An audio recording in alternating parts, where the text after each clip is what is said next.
Guys, give me a S! S! Give me a E! E!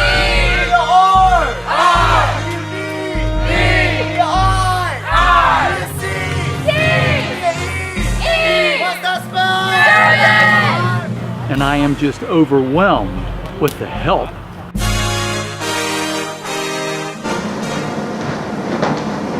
Okay, first house is 2072. And the group came and saved my home.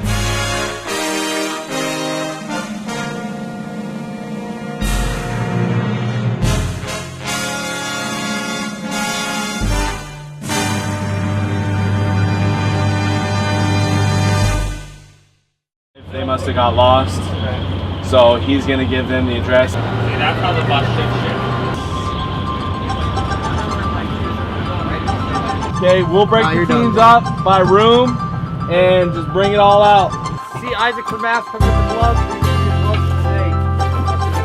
Once you get what you need, if you're on the other side, go. If you're still not gonna go, on this side, stay over. You gotta keep a pile to throw pile. That way they can utilize their muscle. You pull it out. If she says keep it, we're going from the driveway over here. If it's going out with the trash, put it in the car. We'll have it. Trash here, good stuff here.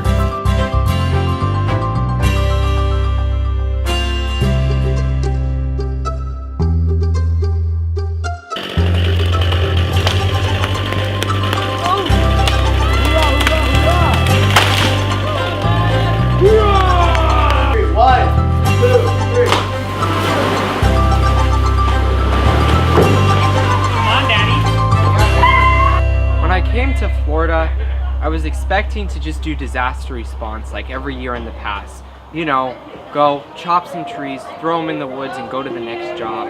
But when I got here, I realized that it was much worse than I expected. People's whole homes were flooded, and it was in devastation. I couldn't even imagine it. Like, what happens if my house gets like that? Like, what would I do? How would I handle that?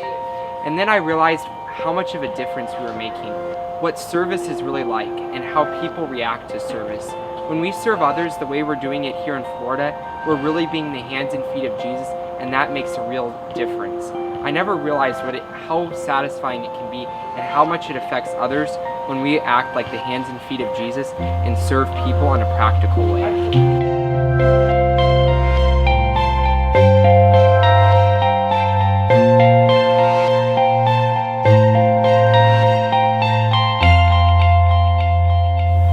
Got around 1.5 foot, 2 feet into my house, the actual upstairs, and 1 inch of water.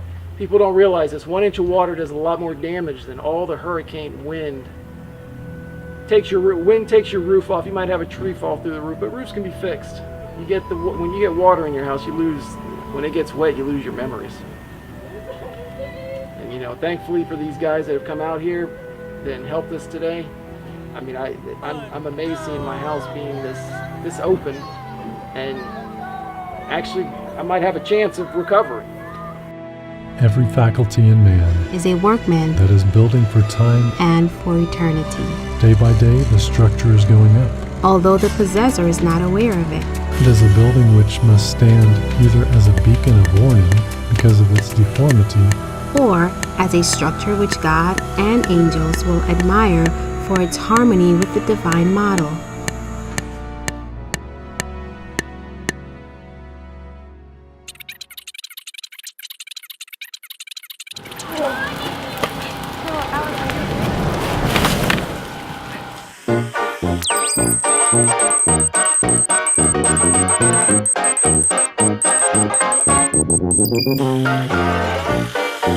Five, four, three, two, one.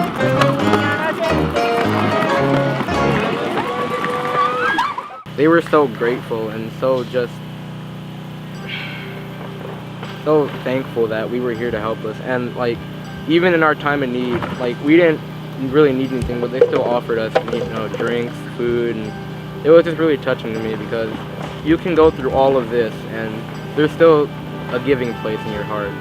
We feel as if we're not doing as much as we could be doing. But God is doing things that we couldn't even express in words through us.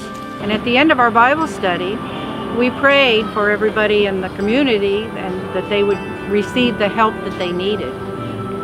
And when I came home, y'all were here. So it was really a blessing, really a blessing. Y'all are wonderful. I just want to say thank you to you people for what you've come and done for my neighborhood. And I really think that your angels God put on earth to help, and I'm serious about that. Serious. They cleared that room out. Yeah, well, when it's small pieces like that, The better. Not as dense. yeah. So my favorite thing here in Florida so far has been, like, I remember my favorite thing was like the first day that we came here, we were all like working really hard and stuff. And then that moment when we all got into a big circle and we were all like, we prayed with them and then we sang the song and like the people came down and like all the owners of the house just like when we were singing the song, they just started crying. And like I remember that first day, like shivers went up and down my back and it just like felt like God was right there. And it was really awesome because I've never felt that before and it was really cool.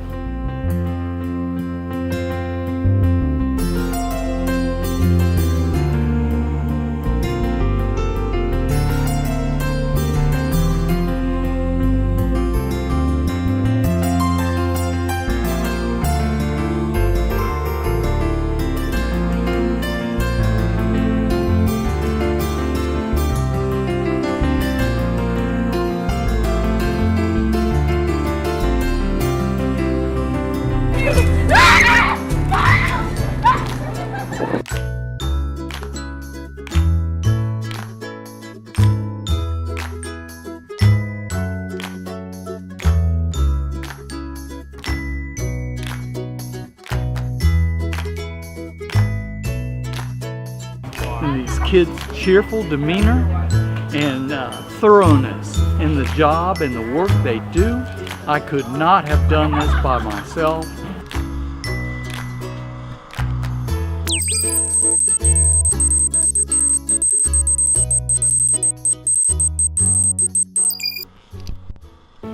Worship was all about faith.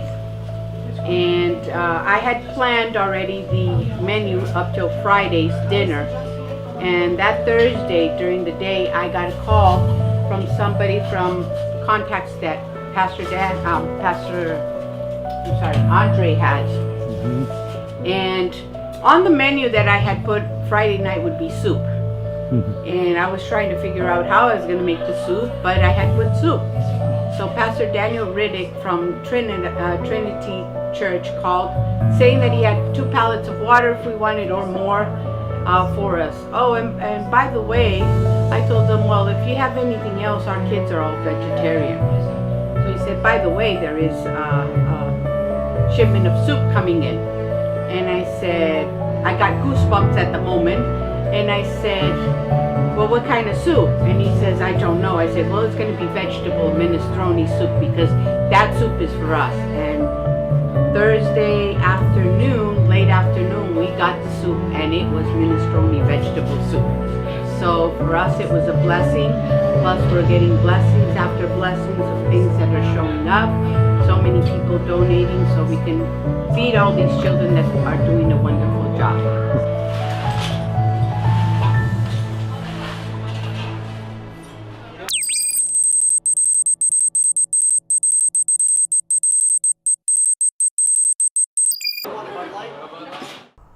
All right, well, I just wanted to talk to you guys a little bit about our disaster response trip. And one thing that impacted me hugely was on Monday morning, after being in Florida for just a little while, we pulled out for the day. And there's a 6-lane road, and we're trying to turn left. Now, it's pretty hard for the bus to make a left-hand turn out of the church. So typically what I would do is I would always turn to the right and loop back around and come to the intersection to go to a little place called Middleburg, Florida. And this particular day, Monday morning, the lanes all opened up. I was able to pull straight out and make a left-hand turn right behind Debbie, which was in front of me in her Suburban. And we get to the very first stoplight, and we're cruising along, and it turns yellow on me. So I start to slow down, and just as I start slowing down, do I see a car accident in front of me. Somebody pulled out in front of Debbie and Miriam, and her car turned completely at a 90-degree angle, and during that time, I was able to stop the bus. And there's quite a few things that go through your mind when you see somebody that's close to you get into a car accident. So I was able to stop the bus, put it in park, had a couple staff right in the front with me, which was amazing to be able to have right there. Ben was right next to me, and I turned to him and said, "Buddy, you need to call 911 right now." And I jumped off the bus. Mr. Crum was not very far behind me when I stepped off the bus, and I was able to open Debbie's door, which was pretty much a blessing, because a lot of times vehicles have automatic locks in them when you start driving. Either she unlocked it or something, or I don't exactly know what happened at that very moment, but her door opened and she was laying with her head on the airbag, and I was talking to her, and surprisingly enough, the car is smart enough to know that she got in a car accident, and she was talking to OnStar and talking about what was wrong and what was wrong with her, and I felt that she was okay, and I asked her about Miriam, and as I turned to find out about Miriam, there was no response. I could not see Miriam because there was a lot of debris or stuff that was in the back of the car that had come forward to the car. And so I ran around to attend to Miriam. I could see her, but she wasn't moving. And that's a little bit of a scary thought to see. So I ran back around to the other side and I unlocked the door because it didn't seem to be stuck in any way. So when I unlocked it, it was able to open, and just as I got to her, I was able to pull all of the stuff off. And at that point, I was so thankful that, you know, both of my friends were still with us, alive. Things could have ended up much, much worse. They were cruising, you know, speed limit 45, 55 miles an hour, and just came to a complete stop. And the other couple survived quite well. They were an older couple, and for some reason, when they got struck, their car decided to continue to drive, and he was quick enough in the response to turn the wheel and turn back to the intersection and end up in a ditch, which stopped their vehicle because I think the accelerator had gotten stuck. And in the end, everybody survived. They're okay. Debbie ended up with a broken knee, and I can just say that I'm grateful to see, even when the devil's really, really trying hard to stop the work of these kids going out door to door and helping people each and every day, that as a staff we were able to regroup and figure our day out, make sure that they were well taken care of at the hospital, and return with our work for the day. And I know that the devil had plans to try to shut us down, so to speak, and I can say that I'm glad that we serve a God that is much bigger than that. And in spite of all the struggles and the things that happened that day, it was a very positive day, one that we could see God working in, and that work that we were able to accomplish and get done. And as a result, the church pulled together and helped out in their situation, and they were taken care of. And you know, I just see God's blessing in every step of the way along our mission trip, and I just praise His name for it.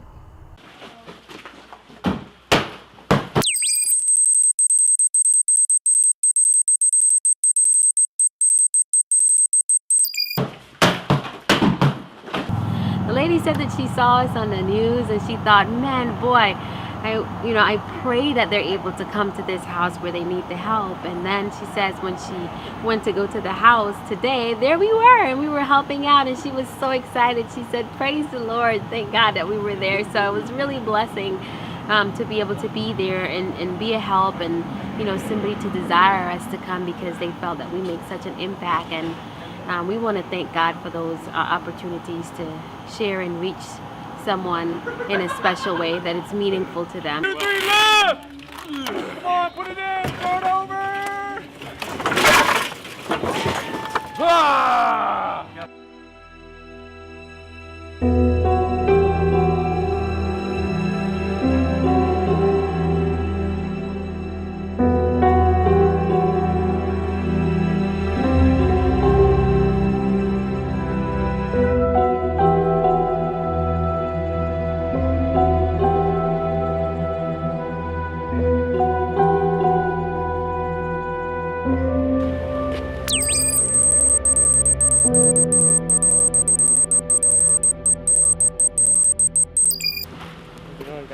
Hello, hello, hello.